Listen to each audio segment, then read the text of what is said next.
Before I begin, I'd like to just dedicate this Shiur. This Shiur should be a blessing and a merit for the health and success of the families of Regina Bas Yosef Ruvain and Yeshaya ben Yisrael, Benjamin Wolf, ben Tzvi Hersh, and Baruch ben Benjamin Wolf. Shiur should be for Aliyas Neshama of all these people. Okay. Tonight is Tuesday night, and Chanuka is Thursday. So Thursday night.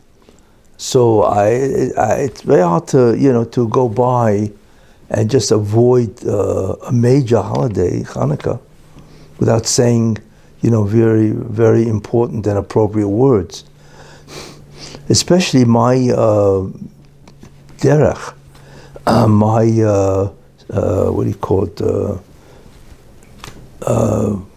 method is to speak about a holiday, a Yom Tov, whatever, in the terms of its depth. So you really have a handle on what is going on. So what I'd like to do is talk about Chanuka, but really in terms of its depth, which is very, very important and so on, as we will see.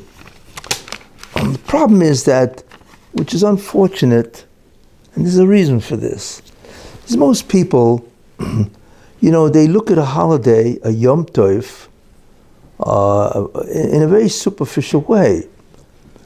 So basically every Yom Tov is connected to or attached to some type of historical event, you see. And that's what they know. There's a historical event, so they try to derive some of the major characteristics of that historical event. And that's where they try to understand a holiday. And obviously the halachas or the mitzvahs of that holiday, right, emanates from that historical event. And that's it. That's what they have. So that's valid. That's okay. I don't mean in any way to demean that approach. But let's face it, it's really superficial. We hope and we expect Judaism to have a much greater understanding, much greater, I should say, explanation of what a holiday really is. You see, and that will contribute and add to the beauty and the depth of Judaism. So therefore, since Chanuka is in 2 days, I'd like to do that for Chanuka. I think it's very important, especially since when you look at the real depth of Chanuka, it contains tremendous amount of very profound concepts that in many ways are at the basis or the foundation of Judaism. So that's what I'd like to do. So let's begin. I'd like to ask a couple of questions, just to dramatize, so to speak, what we really have to understand about Chanuka. So the first question is the essence of Chanuka. What exactly is the essence of Chanuka? You see, now we know the historical event associated with Chanuka. We know it took place in about what the historians consider 165 BCE. And we know what it was about, basically, that Alexander the Great, he conquered basically the entire known world. And then he was 33 years old. This was in 333 BCE. And after he conquered the entire world, he died. And he was only 33 years old. Could you imagine what that is? Somebody conquers the entire world at 33 years old. Obviously, he was an extraordinary tactician, a strategist, and so on, But anyway, he dies, and after he dies, there are 4 generals that took over his empire. His empire stretched from Greece, whatever, Macedonia, whatever, all the way to India. You imagine how far that is? So the 4 generals. There was one who took over the Middle East, Judea, and Syria, that whole Middle Eastern territory. Then there was one who took over Egypt, and so on. The one who took over the Middle East was his name we know is Antiochus Epiphanes, and he took it over. Now, one of the unusual things about Alexander, and this has enormous historical ideas and so on, is that the Greeks had a certain way of living. They had a certain belief system, you see. And what they did is, that's called Hellenism, or the beliefs of Greece. And they were very, in those days, certainly considered modern. And what they did is they spread that Hellenistic view wherever they went. Historians consider them to be really the forerunners of the modern era. They're the ones who, in a certain sense, left the ancient beliefs and so on and introduced the beginning of modern civilization. So as such, they considered Alexander one of the movers and shakers of world history, which is interesting. We know as such, when they took over Judea, Antiochus, that he wanted to try to Hellenize Israel, Judea. That was what they believed in, that's what they wanted to do. You see, remember, they didn't want to kill the Jews. We're not talking here about anti-Semitism, really. We are talking about trying to compel the people of Israel, the Jewish people, to adapt the Hellenistic beliefs, you see. And their beliefs were very modern. They excelled, in art and poetry, architecture, plays, literature, and so on, science, logic, thinking, and so on. They excelled in that. And that, of course, is at the bedrock of civilization. But they excelled in that. And he wanted to compel Judea, Israel, really just the way he did everybody, these Hellenistic ideas. And in many ways, they run contrary to the Jewish religion, you see. Because in many ways, what the Greeks held is that the basis of all phenomena is really the physical world. That's the basis. Science, logic, philosophy, and so on. And they excelled in that. You see, they don't really believe in the concept of spirituality, or that there's another world beyond the physical, a metaphysical world. They don't really believe in that. So obviously, just what's called ostensibly, this differs from Judaism.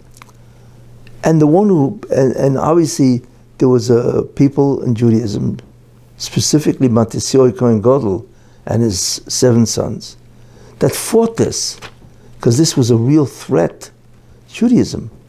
So there ensued a tremendous battle between them, and they were called the Hashmonaim, and the Greeks, you see.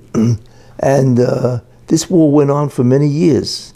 This was not, in just a month or two and so on, But ultimately, the Jewish soldiers under the Matisyahu Kohen Gadol and so on, they prevailed. They won, you see. So that's the first significant aspect of this event, is they won a battle under tremendous odds against them. The historians estimate maybe there was 10,000 Jewish soldiers, guerrillas, whatever, But how many Greeks were there? Over 125,000 Greek soldiers. And you have to remember, these Greek soldiers were battle-hardened. They had just come back, in many ways from conquering the countries and so on. So we're looking at a very trained army. So the Jews won, which itself is a ness. It's a miracle that these people won a war against a tremendous adversary. Then, of course, they took back the temple, which had been tremendously contaminated, and they found, we know, a vial of oil that was supposed to burn basically only one day. But they lit it anyway, and it would take 8 days for them to get new oil, you see. pure oil. So they lit the oil, and we know it burnt for, 8 days, which is incredible. And that's the nes, the miracle of Chanuka. And therefore we commemorate that by lighting a candle. One day we add, first day is one candle, second day is a second candle, 3 candles, 4 candles, and so on. So we commemorate that. Okay. So basically, that is what people look at as the essence of Hanukkah. It is a battle, of belief systems. It's really what it is. And the idea is that, the Jews won, but the way we commemorate is very interesting, And that is through lighting the menorah, and so on, So this is what seems to be the essence of Hanukkah. But we can ask a question. Really think about that. The miracle of the menorah happened after the battle, a long time after the battle. And not only that, the real question is, why do we celebrate Hanukkah? Because the essential concept of Hanukkah is the battle between the Jews and the Greeks. It's not the menorah. Okay, there was a miracle, obviously, but why do we commemorate Hanukkah with the lighting of the menorah? Because that has nothing to do with the theme. The theme is the battle of the belief system. What does that have to do with the menorah? You see? That's a very powerful question, yet Chazal made this the centerpiece of Hanukkah. So the question is why? You see? I'm not in any way minimizing the miracle, but when you celebrate something, you celebrate with an essential idea. You see, like Pesach with matzah. They had to leave so quickly, they couldn't let the dough rise into bread, so they left with matzahs. Okay, so that does commemorate the Exodus, because they had to exit with such speed and rapidity that they couldn't bake it. Okay, I understand that. But really, what is the menorah? It is a rededication of the temple, that's true. But that has nothing to do with the real theme, significance of Hanukkah. So that's the question. The second thing is, listen, we are in exile for 2,000 years. It's a long time. The Jews have been persecuted for 2,000 years. And we have been saved many times.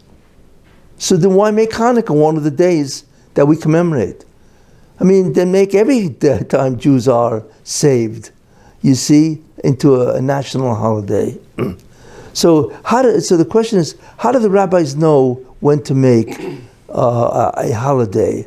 Especially Hanukkah, which is obligated for all Jews through all time and so on.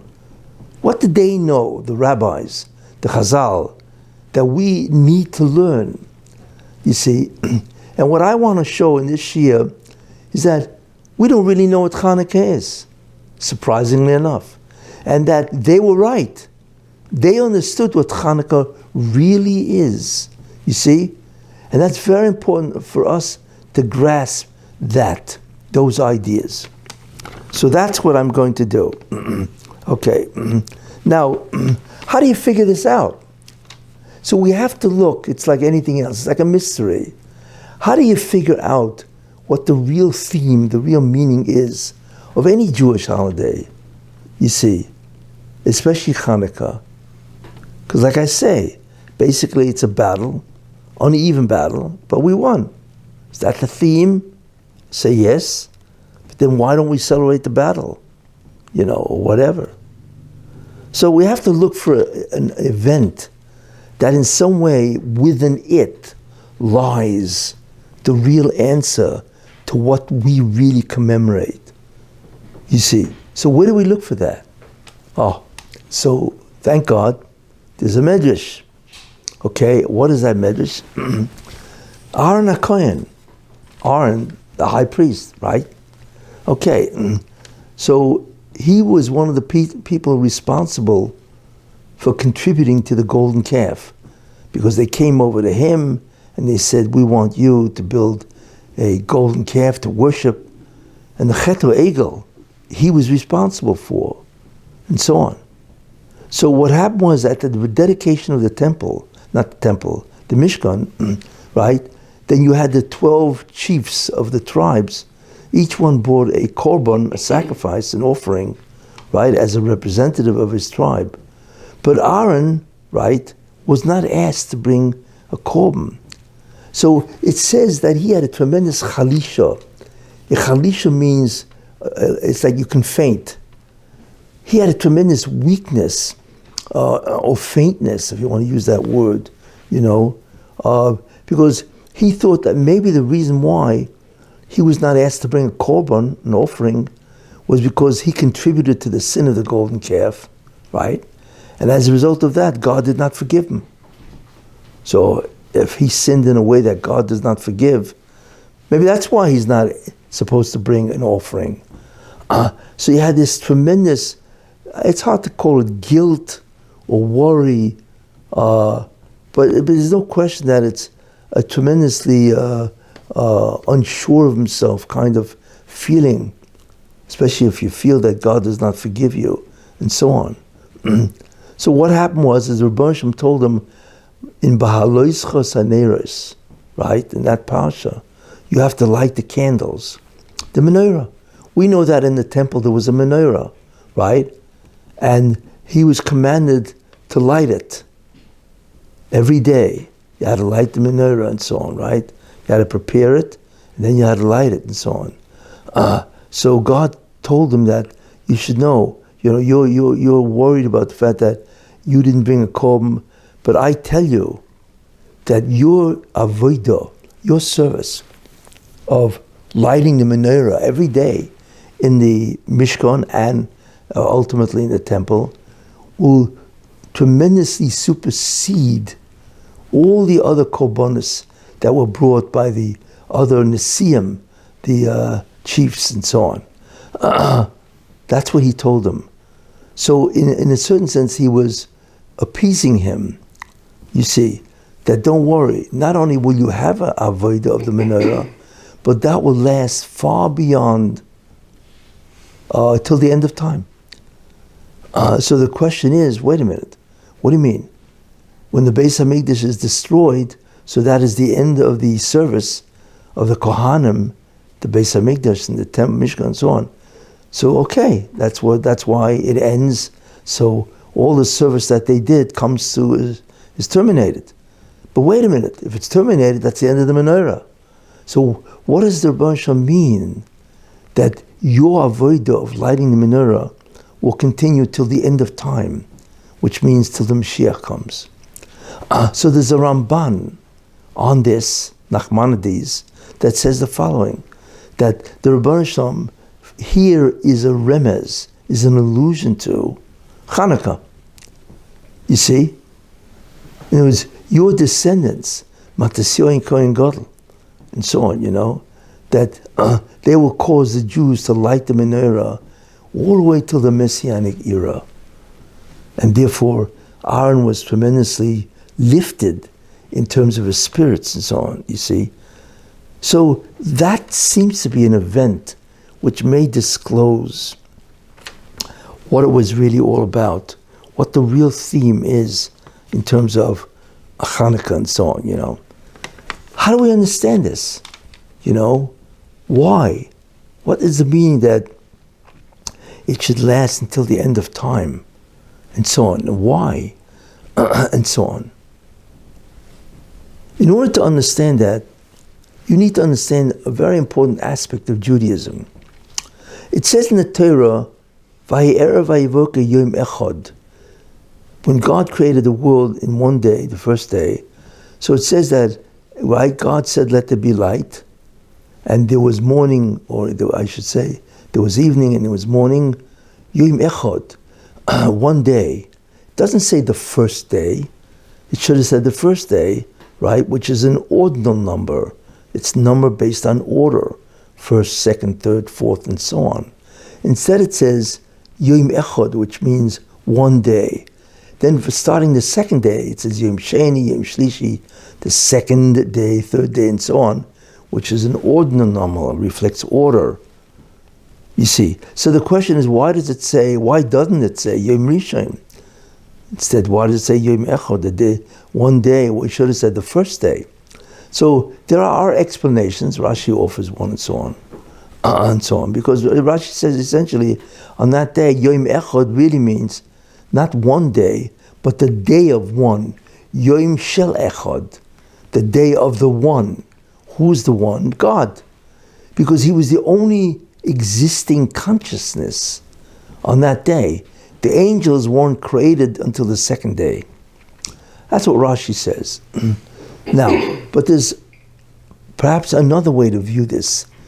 Yom Echad is a very important concept. Why? The day of one means that day is a day that only God exists in that sense. No other living entity exists. But you know what that really means? It means this. It means on that day, if you lived or if you were with God for that day, on the first day, even though God is creating many, many things, in the end, you realize everything emanates from God. You see, so even though there's trillions of things, objects in the universe, because that's what he's doing, right? Really, there's only one being called God, because you would see the connection, how everything emanates from God.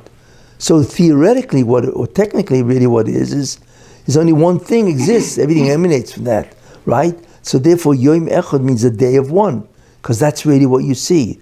The oneness of everything. That's why it says Yom Echad, you see? And that was, Yehi Or, let there be light. That is what God is referring to. That the light was the light that everything emanates from the Ribono Shel Olam. There is no multiplicity, plurality, or whatever, you see. But on the second day already, the Ribono Shel Olam already allowed that vision that there is only one to disappear. And all of a sudden, you would recognize what's called multiplicity. Okay, so that's the first thing you have to know, that there is a vision, or there is a reality in which you could see that everything emanates from the Ribono Shel Olam.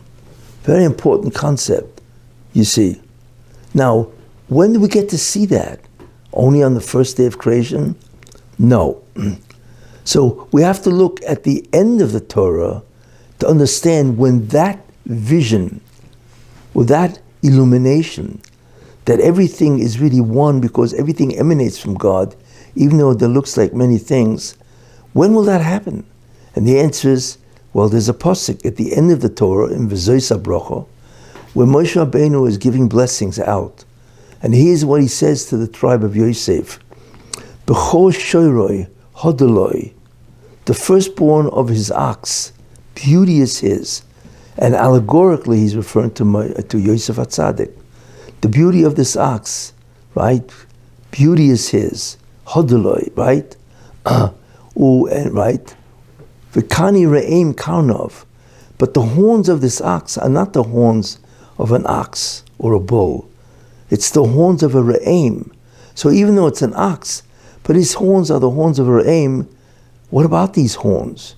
Ubehem amim yenagach. And with these horns, right, amim yenagach, that this bull is going to gore the nations. Now obviously, he's describing Yosef HaTzadik as an ox, or I should say the tribe of Yosef and so on. So it doesn't literally mean ox, and so on. But this is what's called a metaphor that tells us a profound secret. What is that? So let's take a look. B'chol shoyroi, the firstborn of his ox. Who is that? That is the Mashiach. Specifically, the tribe of Yosef, the Mashiach ben Yosef. Hodoloi, he's beautiful to look at. You're not looking at an ox. You're looking at a magnificent creature. In what way? Because the horns of this ox is not the horns of a bull normally, which are what? They're short and they're very stout and they're very powerful because of the shoulders of this bull and so on, right? But they have the horns of the re'im. Now, the re'im was a mythical animal that we don't really know what it was, but it had magnificent looking horns. You ever take a look at some horns of goat or deer, right, or moose? the symmetry and the way they fold on each other is magnificent to look at. You see? I mean, some of these animals have magnificent horns that are like 2 feet high off their head. So this ox apparently, or bull, had these type of horns. You see? And what does it do with the horns? It'll gore the nations. So what Moshe Rabbeinu is really saying is that the Mashiach ben Yosef will have these horns. Now, obviously, what does it mean? Doesn't mean he's going to have horns, obviously. The only guy who thought that Jews have horns is Michelangelo, when he made Moses, the statue, have horns, whatever. But in any case, what does that mean? Well, what the Torah is saying is something very, very significant, profound, and that is that what are horns? Horns emanate from the head. Not only that, they're used as weapons. So what he's alluding to is that the horns of Mashiach ben Yosef, which protrudes from his head, right? What is that? What protrudes from a person's head? And the answer is chokhmah, wisdom.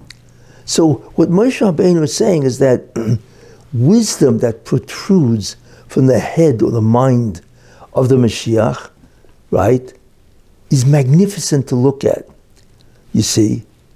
And with this chokhmah, he will gore the nations.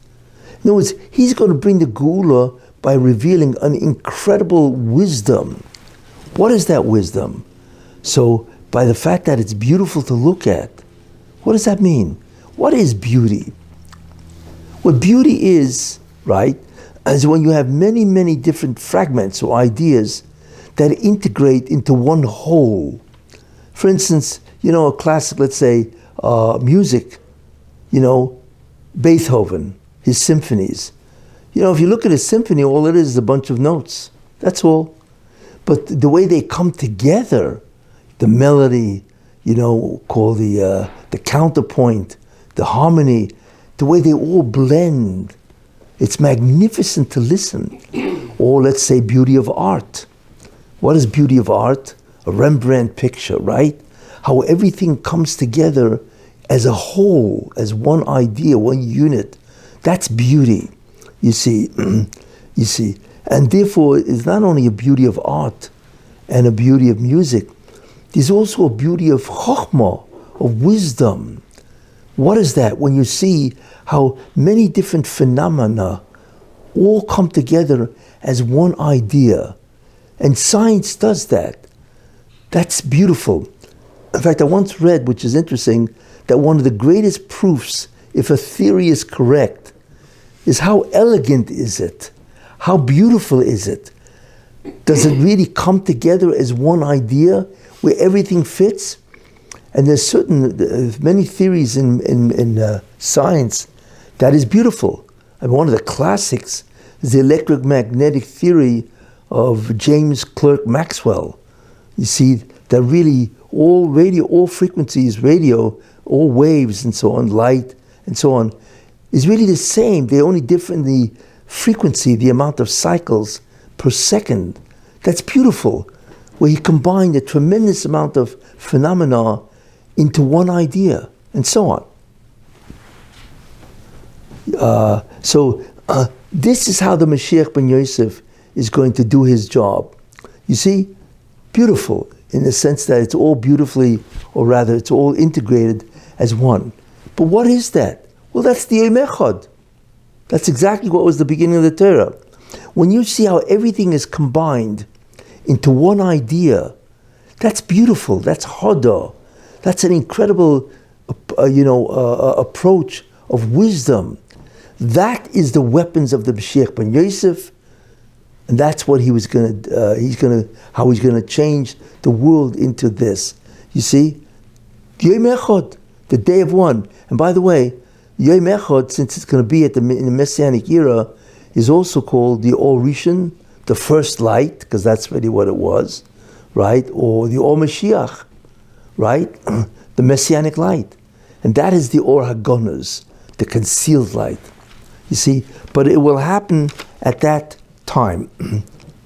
Well, now that you understand this concept of the Or Rishon, you see, the first light, this concept of Yom Echad, you see, we can now understand something very important. When the Jews were at Matan Torah to accept the Torah, right? So what God wanted is that they should accept it with love, not be compelled. And that's what they did, basically. They accepted the written law, Torah Shebial Biksav, and then they accepted the oral law, Torah Shebial Peh, right? But there was another aspect that they have to accept, and that is the hidden Torah, the Or HaGonos, you see, the concept of the Yom Echad, that everything is not that there's a great deal of wisdom and there's God. No, everything emanates from the Rebbeinu Shalom in a way which is incomprehensible to us. They should have accepted that. Now, what is interesting is what the Rebbeinu Shalom does. You see, Adam Harishon, right? What was his test? Well, his test was, Rashi brings it down, that the snake told him, right, that you can be like God. Why? Because God ate from the tree.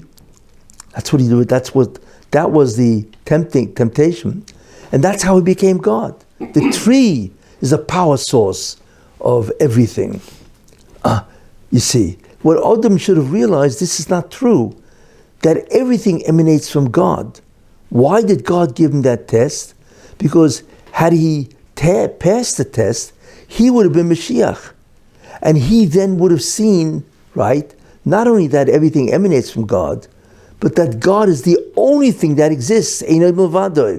You see, why? Because if he would have been the Mashiach, then that's what he would have understood, the concept of Yom Echad. See, it's measure for measure. Since you believe that the tree doesn't exist, I created the tree, God says.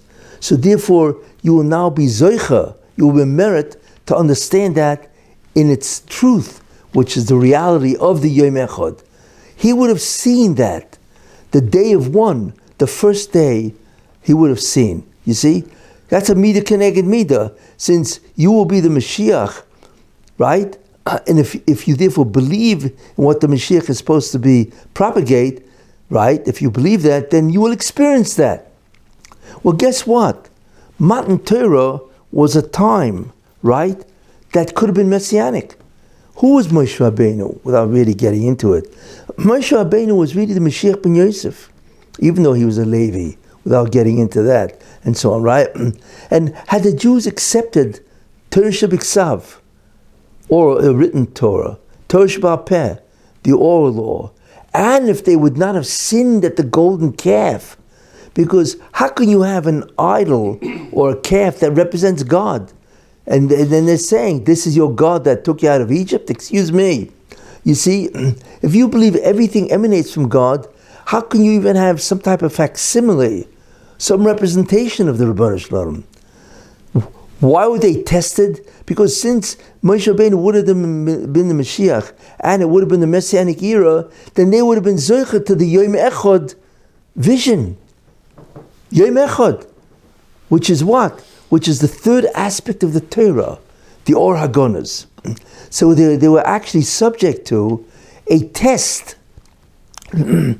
Will they believe in the concept of Or HaGonos, or Eina Mavadoi, or Yom Echad?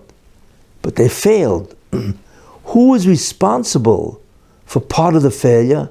Aaron HaKohen. So what Aaron realized, and we begin to understand what Aaron's problem was, it's not only that he caused, in many ways, he contributed significantly to what? To the golden calf, Chet Egel, right? But hey, wait a minute. Moshe Rabbeinu would have been Mashiach. That would have been the redemption. So he realized that he destroyed an unbelievable messianic opportunity. That was his chalisha. That was his weakness. You see how he had a tremendous guilt complex. You see? It's not only that they did the golden calf, which he contributed to, it's that they destroyed the ability of Moshe Rabbeinu to be the Mashiach ben Yosef. Now we begin to understand what Aaron really felt. So what the Rabbi Shem said is, don't worry, I will forgive you. How? Because he said, your descendant, who we now know, Kontra Ramban, this is Chanuka. We now begin to understand what Chanuka is. What I will do is give the Jews another chance to accept the Or Hagonas, the concealed light. Yom Echad, the day of one. Right. I'm going to create a historical event where your descendants will cause the Jews to accept that. And therefore they will undo the pagam, the defect of not accepting it by the sin of the golden calf. That's what the Rebbe meant, that the Beis HaMikdash will be destroyed. And as a result of that, right, since destroyed, then all the korbanos will be gone. But you're lighting the menorah, and that's how it's going to manifest, which we will see, right? You will actually cause the Jews to re-accept the Or HaGonos. That belief system, that everything emanates from God. There is no multiplicity really at the bottommost level of Chokhmah, you see. And your descendants will cause the Jews to do that. And that will be a kapara and a tikkun, a rectification of the sin of the golden calf. So we now understand something very important. The setup, that Chanukah, or the battle with the Greeks, is really a setup. Now, how did the Rebbe Shem set them up? In other words, we think it's a historical event, which it is, but what it really is a setup to allow the Jews a second chance, you see, to overcome or to repair the damage that they did by not accepting the Yom Echad, the Or HaGonos, right, the concealed light. So what did the Rebbe Shem do? So we know in the beginning of Bereshis, there are 4 empires that the Jews have to go through. It's really 5. Egypt is the first. But after Egypt, if they don't repair the damage, whatever, without getting into that, then they have to go through 4 empires. Okay, there's Babylon, there's Persia, right? There's Greece, and there's Rome. And we are considered to be in the Roman Empire because what took over Rome is Christianity and then Western civilization. So we are considered to still be in the empire of Rome, the 4th empire. In any case, so it says by Greece, so it says Toyu v'ha'aretz hoyisa, and the earth was Toyu, right, which means unformed. Voyu is void, means empty. Choshech, there was darkness, apnei sahim, on the face of the deep. What does darkness mean? Yeah, on the face of the deep, it's like the whole world was covered with water, and there's no light because the sun wasn't created yet, right? And there's tremendous darkness. What kind of darkness is that? It's not a darkness which is the absence of light. You see, because then it says, "Vayom Elokim Yehiyo, let there be light." Now we know that wasn't a light which is the light that we could see by. That light was Chokhmah of Yom Echad. God said, let the fact that I am the only one, and therefore everything emanates from me, let that become visible or known. You see, that's the Yom Echad. You see, and that's the awe. So if that's the awe, then what's the choshech? What's the darkness? The opposite, the alternative reality, belief is what? That the world is multiplicity. That it's not just one, right? But there are many, many things. So it comes out that choshech represents which kingdom? It represents Greece. Because that's what Greece believed, that the world is not spiritual. We're not talking about a metaphysical realm. We're talking about a physical realm, science, and so on. And therefore, the world is physical. It's based on scientific principles, right? And that's what the Greeks believed in. They're the forerunner of the modern thinking age, and so on. You see, so this is what the Greeks believed in. So Bosham said, I'm going to choose Greece to take over the world, especially to take over Judea with their belief system that the essential nature of the bria, of creation, is multiplicity and physical. not spiritual, and one. So we see, therefore, the concept of darkness is Greece, where they view an alternative reality, you see, and they're called choshech, darkness, as opposed to the or, right, which is the Yom Echad, the day of one, right, the concealed light. So what does the Rebbe Shalom do? Therefore, we now begin to see that Greece was preordained to happen. Why? Because what the Rebbe Shalom was going to do is pit Greece, the wisdom of Greece, or I should say the belief system of Greece, against the belief system of the Jews. Now, would they accept the belief system of Greece, Hellenism, or would they fight them, nefesh, self-sacrifice, to reject that system and believe only in God as the only one, right, that exists, and so on? That's what we begin to see, right, what happened. So therefore the Rebbe Shalom allows, and now we begin to understand how the Rebbe Shalom controls the entire world.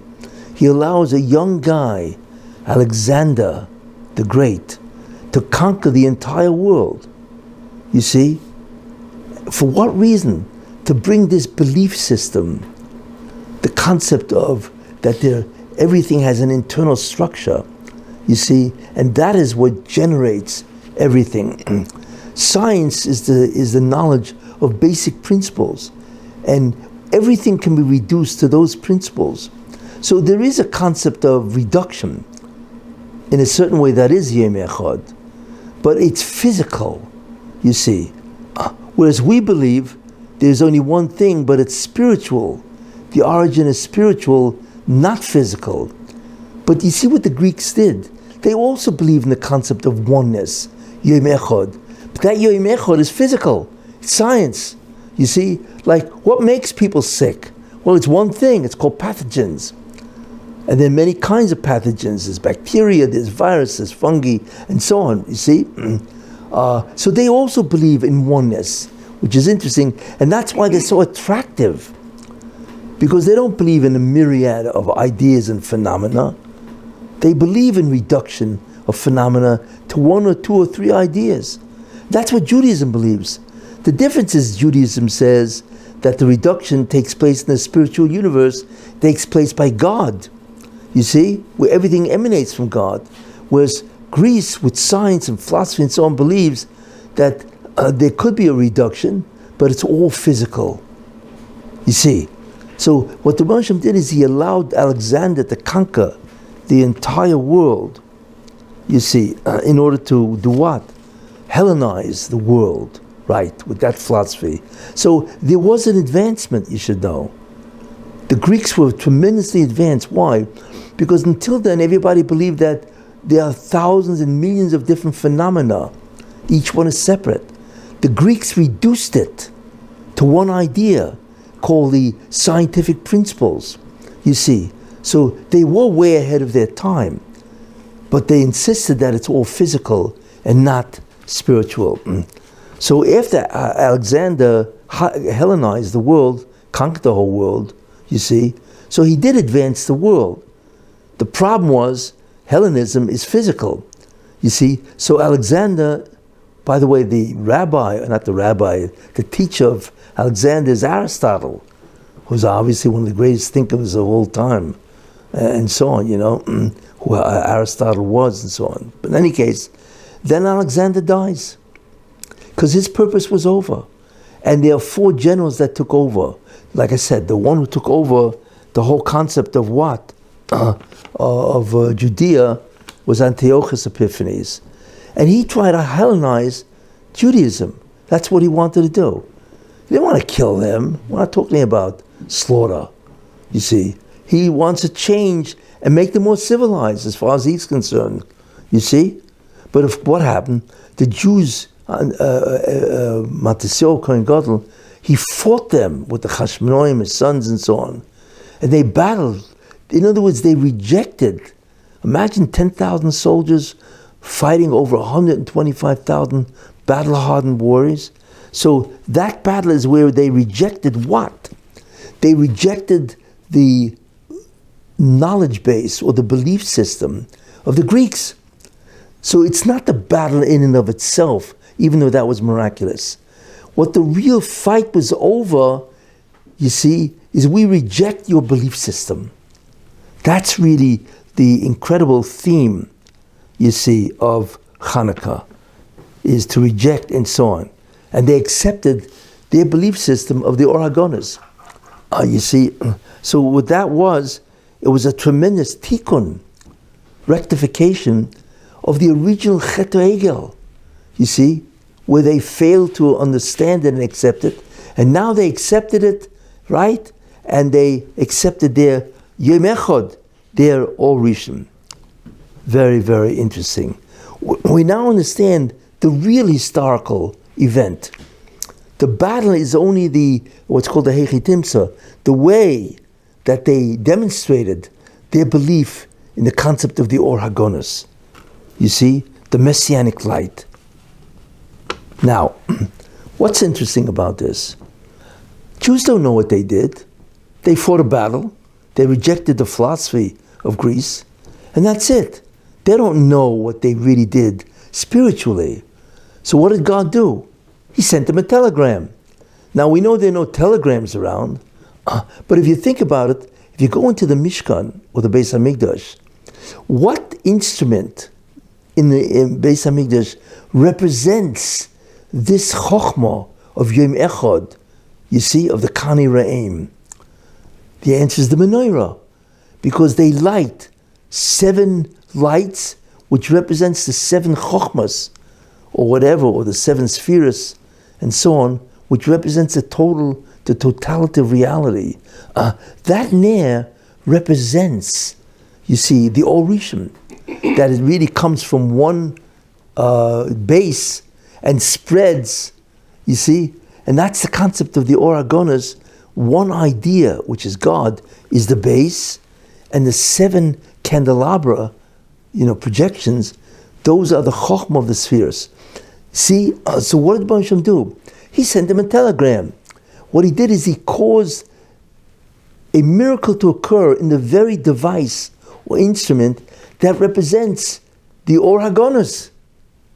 So when the Jews saw that there was a miracle, that we were able to relight, that means we did a tikkun, a rectification on the sin of the golden calf, which was a pagam, a defect in the acceptance of the Or Rishon, the Or Mashiach. You see, it was the very instrument that exemplifies that messianic light. That's why the menorah is chosen. So when they recognize that, then they recognize the relighting of the menorah that went from 1 day to 7. You see, they realized that they had accomplished a new significant spiritual achievement, which had not happened until the Greeks.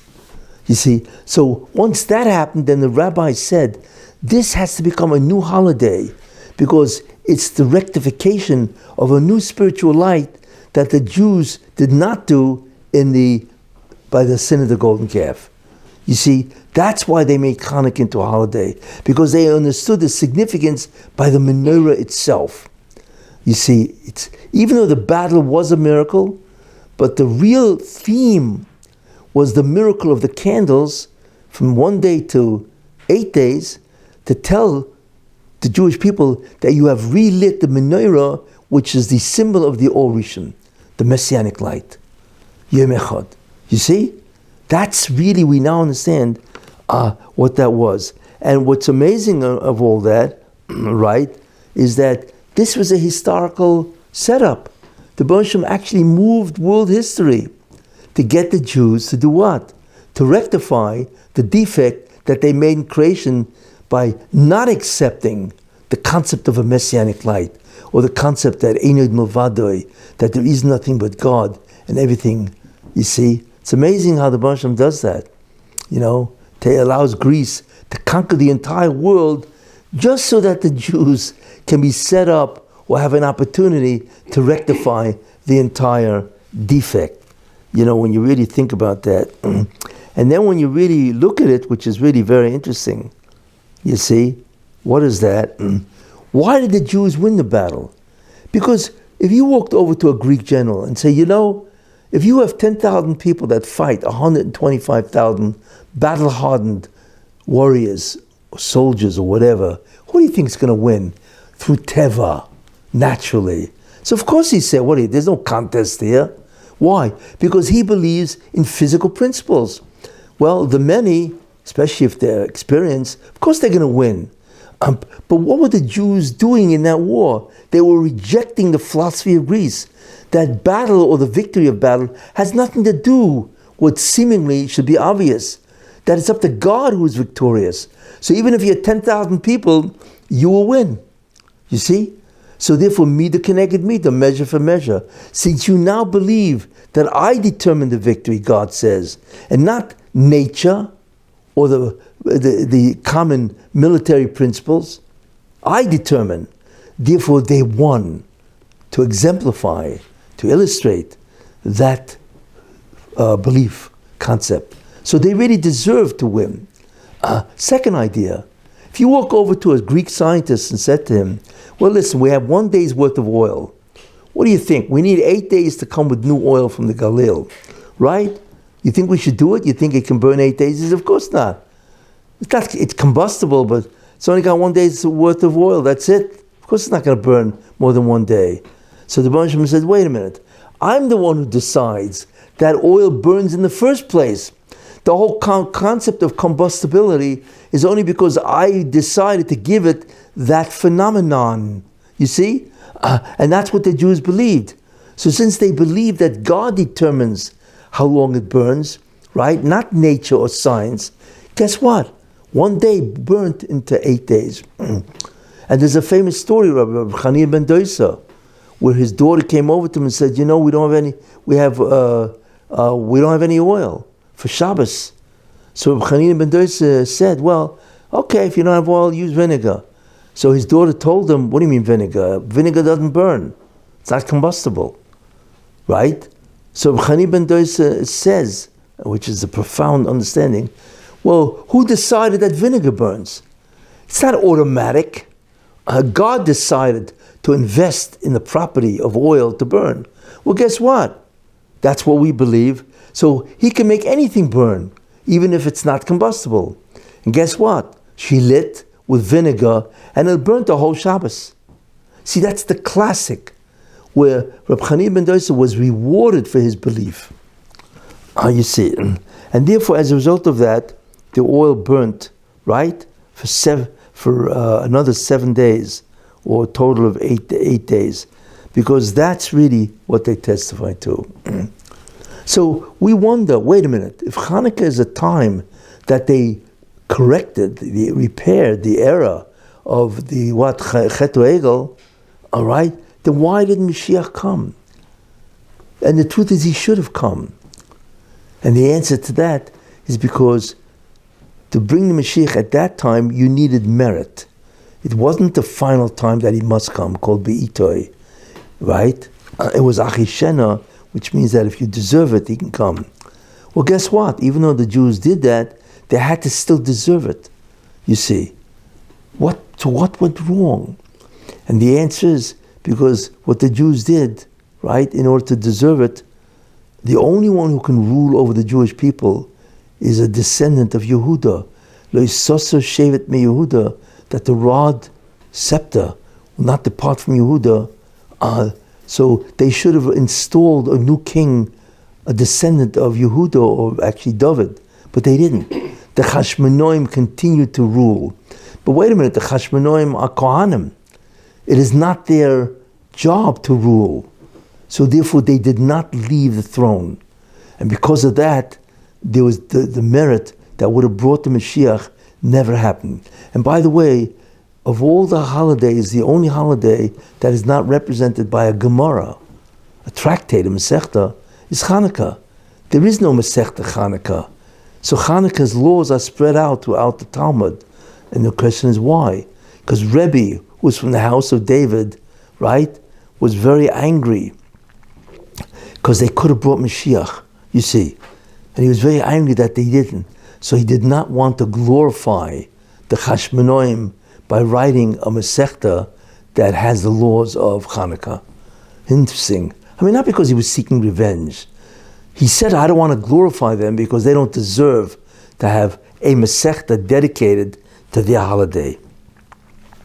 Which is interesting. And not only that, what happened was because the Jews did not, or the Chashmonoim, which were Kohanim, because they did not give up the Melucha, right?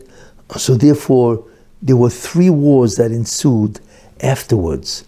God allowed Rome, it's called the Punic War, between Rome and Carthage. And Carthage and Rome were the world powers. And Carthage and Rome, Carthage, I think is in North Tunisia. It's in Tunisia. So they fought it out who would be the dominant force in the world.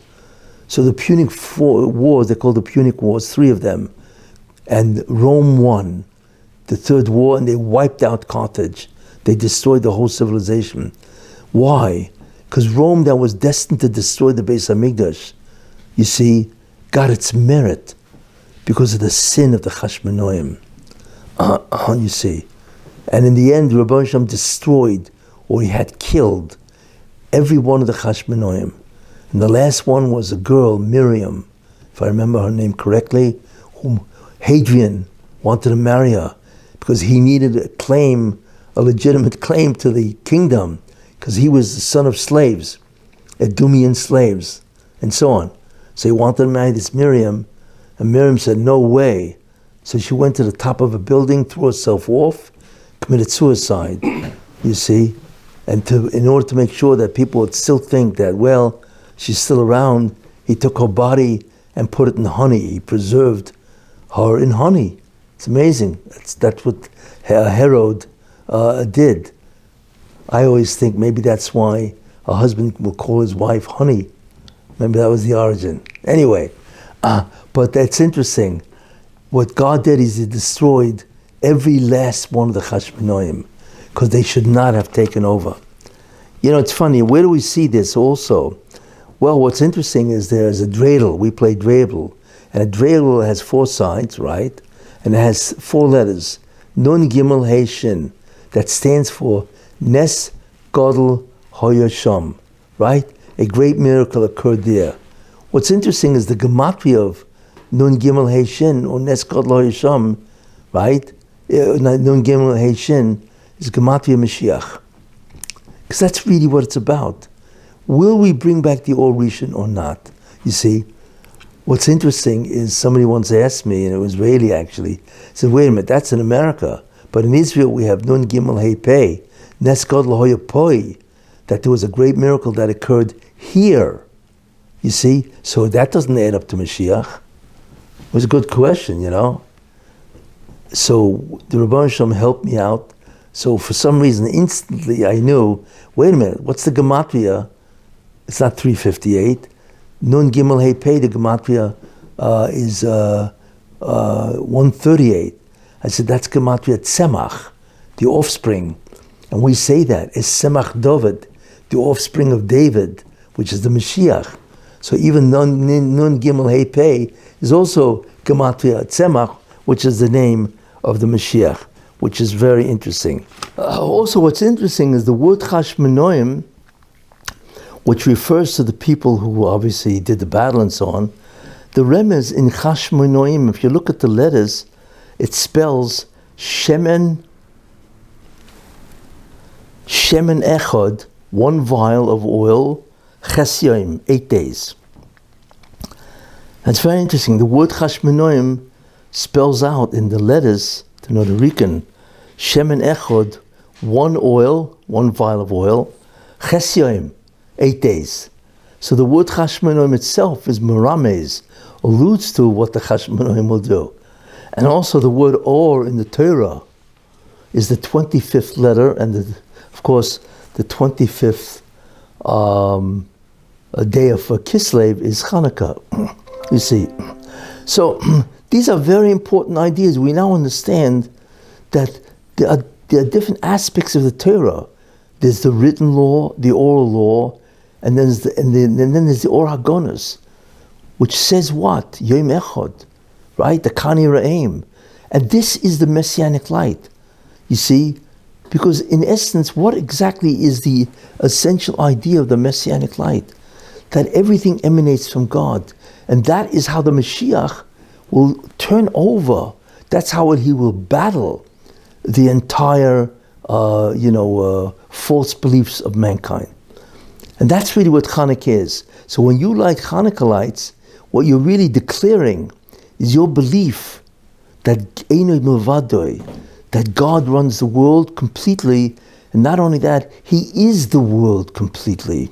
That's really what you're doing. So when you're lighting Chanukah lights, you should look at the lights. And by the way, that's why, since those lights represent the concept of the Messianic light, that's why you cannot use them. They're only there to look at and understand this concept. They're not there to use. That's why the halacha is not to use the Chanukah lights and so on. You see, but the idea is to look at the Chanukah lights, you should look at them when you burn them and stare at them. It would be great if you could do that for a half hour, and realize that this is really what happened over 2,000 years ago, that the Jews gave up their lives for the belief that the world is spiritual. Not only is the root of the world spiritual, but the world can be reduced, all of it, the physical and the spiritual, to the whole concept that everything emanates from God. And this is the concept of Chanukah. So maybe this Chanukah Mashiach will come. It's got to come sometime, right? So maybe he will come in the holiday that commemorates his light, his theme, Eino Milvadoi, that God is in charge, where everything emanates from God himself. Thank you.